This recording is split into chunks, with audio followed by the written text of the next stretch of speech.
You're listening to the Central Indiana Sports Report with your host, Greg Mengelt. Good morning, good afternoon, or good evening. Whenever you're listening to the Central Indiana Sports Report, we are thrilled that you are. Today is December 8th, 2024. It's a Sunday, so it's another day for the Central Indiana Sports Report. Also a day for football as Susie watches her Dolphins in overtime against the Jets. I'm your host, Greg Mengelt, and I love Central Indiana sports. Susie is in the control room paying no attention to the podcast and paying all attention to her Dolphins. If I make a mistake, she will not catch it. Welcome to our Sunday girls basketball scoreboard with Saturday's results from Blackford, Grant, Howard, Delaware, Madison, Tipton, and Northern Hamilton Counties. A reminder that we will talk to several coaches on Monday's Girls Basketball Week in Review, so we won't have many on this episode. However, we did have a full report from the Madison-Grant game against Blackford from the Action Sports Network's Grant Shouse, and we also heard from Madison-Grant head coach Jace Martin after the Argyle's big win. And I spoke with Eastbrook head coach Alicia Griffin on Sunday afternoon after the Panthers' thrilling win over Elwood. We start with our daily quick recap from Saturday, then we'll go over each game individually. Madison-Grant snapped a 5-game losing streak with a 41-27 win over Blackford. Defending champion Eastbrook got a big 40-39 CIC victory over Elwood. Class 2A number 5 Alexandria is 10-0 after a 65-20 win over Taylor. Oak Hill won its fourth straight, 43-39 over Western. LaPel beat University 53-38. Pendleton Heights got by rival Mount Vernon 59-37 in a Hoosier Heritage matchup. Hamilton Heights is 0-9 after a 61-38 loss at Connorsville. Delta edged New Pal 46-42 to improve to 6-3. Yorktown won its third straight game 60-32 over Burris.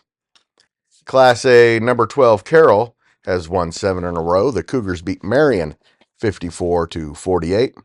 Anderson moves to 0-8 after a 55-31 loss to Harrison. Whitco beat Northwestern 59-26. Mechanical knocked off Eastern 71-32. The Comets are now 0-8. While Vahani is 7-1 after a 57-18 win over Randolph Southern. And West Dell falls to 0-9 after a 47-28 loss to Blue River. In the general area, but not our local area, Wabash beat Peru 43-40 in a matchup of two former CIC teams. Rossville improves to 6-1. They beat West Lafayette 51-49. Monroe Central beat Winchester 48-46 in overtime. Union County 50, Shenandoah 27. Rochester 38, Southwood 25. Carmel beat Richmond 79-55. Number 2, Hamilton Southeastern improved to 10-0 with a 44-29 win over Evansville North. Number 11, Fishers over Gibson Southern 60-45. 9th ranked McCutcheon topped Zionsville 68-52. Lawrence Central won a pair of games against very strong Louisville high schools. Lawrence Central 69, Sacred Heart 49, and number 1 Lawrence Central 79, Mercy Academy 40. Those are some great programs that Lawrence Central just ran right over. Lewis Cass won the Cass County Championship with a 42-23 win over Caston. And Pioneer finished third by beating Logansport 44-29. Madison-Grant got a much-needed win, ending a 5-game losing streak with a 41-27 win over Blackford. The Argyles are now 2-6 overall, 1-1 in the CIC. Defending co-champion Blackford is 1-7 overall and 0-1 in the CIC. It's going well for the Dolphins. For Madison-Grant defeated or outscored. Quit distracting me, Susie. Madison-Grant outscored Blackford 12-2 in the fourth quarter to take the win. Senior Jasmine Rainey had 14 points. Senior Maddie Holloway finished with 10 points and 2 assists. Freshman Grace Wood had 3 points and 9 rebounds. Seniors Marley Neiman and sophomore Olivia Dunham scored 6 points each and had 2 steals each and had 9 combined rebounds. The Argyles are at 5-5 lapel on Wednesday. For Blackford in their sixth straight loss, senior forward Malia Limley had 9 points and junior Riley Heiser finished with 8. They're off until Thursday when they host 7-1 Lakewood Park. Here is the Action Sports Network's Grant Shouse with a recap of the Madison-Grant Blackford game on Saturday afternoon. Welcome back to the Central Indiana Sports Report to Grant Shouse of the Action Sports Network. Had a pretty good game yesterday. Madison-Grant Blackford girls turned out to be a good one. Tell us a little bit about it, Grant. Yeah, it was a really competitive game. It kind of went the way I expected it. Madison-Grant shot the ball really well. They hit 6 3-pointers in the game. Jasmine Rainey led them with 14 points. She played pretty well. And, Madison-Grant's a team that, that's a good win for them. Get their second win of the year, give them some momentum in the conference. I've always said no matter what, anytime you can win in your conference, you can win a conference game. It's a good win. No matter how good or bad the opponent is, it's always a good win. So I think that's a really good win for them. It's going to build the momentum. They have Lapel on Wednesday. That's going to be a tough game. Elwood next week, another winnable game for them. So I think things are starting to trend in the right direction. Like I said, It Jasmine helps Rainey having played. Jasmine Rainey back, doesn't it? Yeah, 100%. And we talked about it Friday night. She very well can be the outlier in a lot of games, and having her on the floor was really big. And she's 5'2", 5'3", not very tall, but she can drive and get in the lane and hit these floaters, and um, it's really impressive to see what she can do with her size. It's the definition, I think, of heart over height.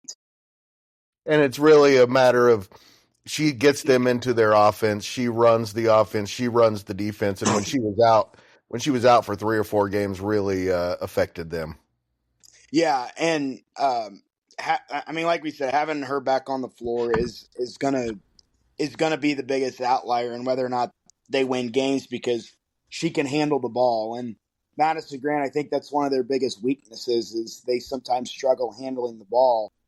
And for them to have her on the floor, able to handle the ball, is that's going to be key, and that's really what's going to win them these games, is if she's on the floor and can take care of the basketball. I mean, Blackford yesterday turned the ball over. It was in the low 30s. They had low 30 amount of turnovers, and Madison Grant, I think, only turned it over around 20 to 25 times. It wasn't really all that, uh, you know, not great. I mean, the goal is to have probably 10 turnovers or less, but they took care of the basketball pretty well yesterday. I thought they played really good defense. Blackford struggled in the fourth quarter. They only had one field goal in the fourth quarter, and uh, struggled at the line. And it was a 4-point game going to the fourth quarter, and Madison Grant just was able to blow it open because they turned Blackford over. They forced Blackford to miss shots, and the defense really was the key down the stretch in the fourth quarter. I also spoke with Madison-Grant head coach Jace Martin about his team's win on Saturday evening. Did a lot of really, really good things, and the girls looked really comfortable out there. They were confident, and we were the aggressors, which makes basketball a lot easier. And we were able to make some 3-pointers and play good enough defense and rebound well enough to get the win. Coach, this is the first game I think all year where you had to play a full game, play well for 4 quarters to pull out a win. Yeah, that was fun. It also put us in a place where we had to experience some new things today. We haven't played with an overcomable lead very much this year. And so talking to our girls during timeouts about time and situation, and okay, there's 3.5 minutes left and we're up by 10, what does a good shot look like right now. So yeah, that was fun. And I think it was really good for us because you're right. We haven't played in a game where we're trying to protect a lead yet this year. Who played well for you, Coach? Jasmine led us with 14 points and was her typical floor general self. Madeline Holloway had 10 points, and Georgia Mitchell was a fantastic defender who we're really proud of today. It had been a while before tonight, before you got a win. Is it a bit of relief and exuberance?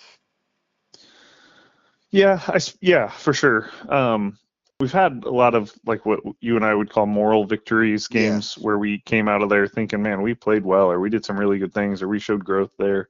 But obviously it's more fun to win on the scoreboard and play well, which is what we feel like happened today. Eastbrook defeated Elwood 40-39. Eastbrook, which has won 2 of its last 4, got 22 points, 7 rebounds, and 2 assists from senior AJ Brenner. Senior forward Mia Bustos, who was playing through a very bad ankle injury, had 9 points, 12 rebounds, 4 steals, and 2 deflections.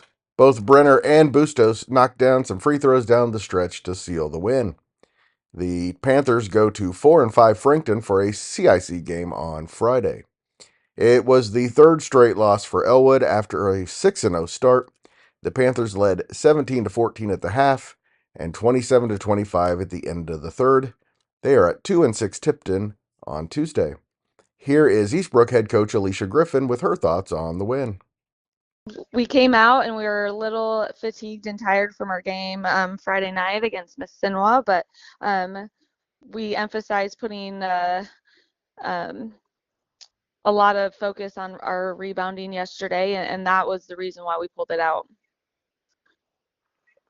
Big games from AJ again, second night in a row. Really big one for her and for Mia. Yeah, absolutely. AJ had 22 on the night.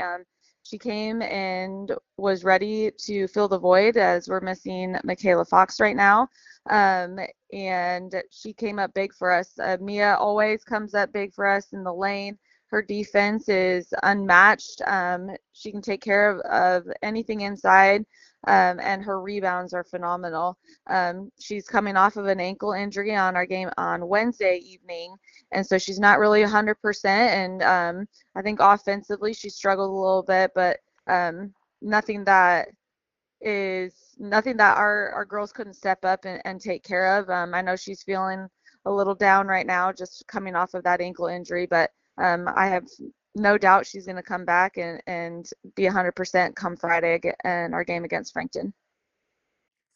Class 2A number 5 Alexandria is 10-0 for the first time since 2002-03, which we're going to be saying a lot coming up because they're going to be winning a lot more games. But it's also 12 more games until they equal that team's 22-game winning streak to start the season. Jack Hosier scored 32 of the Tigers' 65 points in the win. They are off until Friday when they go to 1-7 Blackford for their second CIC game. It's the third straight loss for Taylor after back-to-back wins in late November. The 2-8 Titans host 3-4 Northfield on Tuesday. Oak Hill beat Western 43-39 in a good one. The Eagles are 8-1 and have their second 4-game winning streak of the season. They were led by Liz Godfrey's 12 points. Lydia Trexler had 8 points, 6 rebounds. Alexa Myers 7 points and 4 rebounds. The Golden Eagles go to 5-2 Mechaniqua on Tuesday. That should be a really good one. Western is 2 games under 500 for the first time this year, falling to 2-4. And they host 6-2 Kokomo on Tuesday. LaPel improved to 5-5 with a 53-38 home win over University. The Trailblazers fall to 3-4, and that ends their 3-game winning streak. LaPel has won 4 of their last 6 after a 1-3 start. The Bulldogs led 20-14 at the end of the first, 30-21 at the half, and 42-30 at the end of the third, controlling nearly the entire game. Junior star Lanaya Wills had 23 points and 16 rebounds for LaPel. They host 2-6 Madison-Grant on Wednesday. Pendleton Heights picked up a big Hoosier Heritage win, 59-37 over Mount Vernon. The Arabians are now 5-4 overall and 2-1 in the HHC. Mount Vernon is 7-3, and that was their conference opener. For Pendleton, maybe their biggest win of the year so far, they led 30-19 at the half after a 9-0 run in the second quarter. Ada Hupfer had 16 points and 10 rebounds, going 12 for 12 at the foul line in the win. Senior Casey Werfel added 16 points, 4 steals, 3 assists, and 2 rebounds. Pendleton's incredibly tough schedule continues on Tuesday when they go to number 2 and 10-0 Hamilton Southeastern. Mount Vernon got 23 points from freshman Zoe Wood. She was 9 for 14 from the field. Freshman Delaney Williams added 9 points and 4 rebounds. Looks like a great future for the Marauders. The Marauders host O&A Anderson on Tuesday. Delta is 6-3 after beating New Palestine 46-42 in another Hoosier Heritage game. Man, Delta is so close to being 8-1. 2 of their losses came at the very end of the game. The Eagles got 20 points from junior Addie Barnes, and the loss ends New Pal's 3-game winning streak. Delta is now 6-3 overall, if I didn't say that, 2-1 in the conference.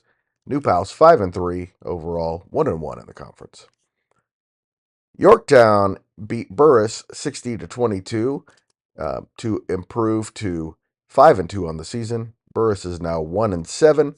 It is the third straight win for Yorktown, which got 17 points from freshman Riley Johnson. Her previous career high was 7, and a win over Winchester on November 19th. Yorktown goes to 7-1 Wapahani on Tuesday. Should be another good one, and a really busy Tuesday. Burris is at 3-6 South Adams on Monday. Anderson is 0-8 after a 55-31 loss to Lafayette Harrison. The win snaps a 4-game losing streak for Harrison. LZ Einert had 18 points and 8 rebounds, and Alea Zamansky had 10 points and 7 rebounds for the Raiders. Anderson is 0-8 for the first time since 2009 and goes to 7-3 Mount Vernon on Tuesday. Class A, number 12, Carroll improved to 8-1 with a 54-48 win over Marion. The Giants fall to 4-4. For Carroll, junior Jillian Saltz had 27 points, going 2 for 5 from 3, 11 for 13 from the free throw line. She also had 13 rebounds, 2 block shots, and 2 steals. Marion hosts 7-2 Wayne on Tuesday. Northwestern suffered its third straight loss, 59-26 to Whitco. The Tigers are now 2-5 overall and 0-2 in the Three Rivers Conference. Whitco's 5-2 overall and 2-0 in the conference. For Whitco, senior Adriana Phillips and junior Jama Stonebreaker combined for 38 points. Northwestern goes to Greentown on Tuesday to face the 0-8 Comets. The Comets took a 71-32 loss to Maconaquah on Saturday. Maconaquah scored 25 points in the first quarter. Their 5-2 record is their best start since 2007. For Eastern, senior Marley Cohn had 9 points and 7 rebounds. Freshman Laney Newland, 8 points. Senior Kinsey Eagle scored 7. Junior Elle Winger had 4 points and 5 steals. Freshman Gianna Beachy had 4 points, 3 rebounds, and 3 steals. And our final game, Hamilton Heights fell to 0-9 with a 61-38 loss at Connorsville. Hamilton Heights was 8-1 at this time last year. They host Logansport on Tuesday. Gotta like their chances of getting the first varsity win for head coach Aaron Trimpe in that one. And now you know everything we know about Central Indiana girls basketball. Thanks to Grant Shouse of the Action Sports Network. Love his reports from the games. He and Kevin Helfrich have been a great addition to the Central Indiana Sports Reports lineup. Thanks also to Madison-Grant head coach Jace Martin and Eastbrook head coach Alicia Griffin for joining the Central Indiana Sports Report. Love talking to them every time. And thanks most of all to you for listening. Please go right now and like, subscribe, or follow us on your favorite podcast host. And if you wouldn't mind, tell a friend. Central Indiana Sports Report is a product of ITG Media. Susie.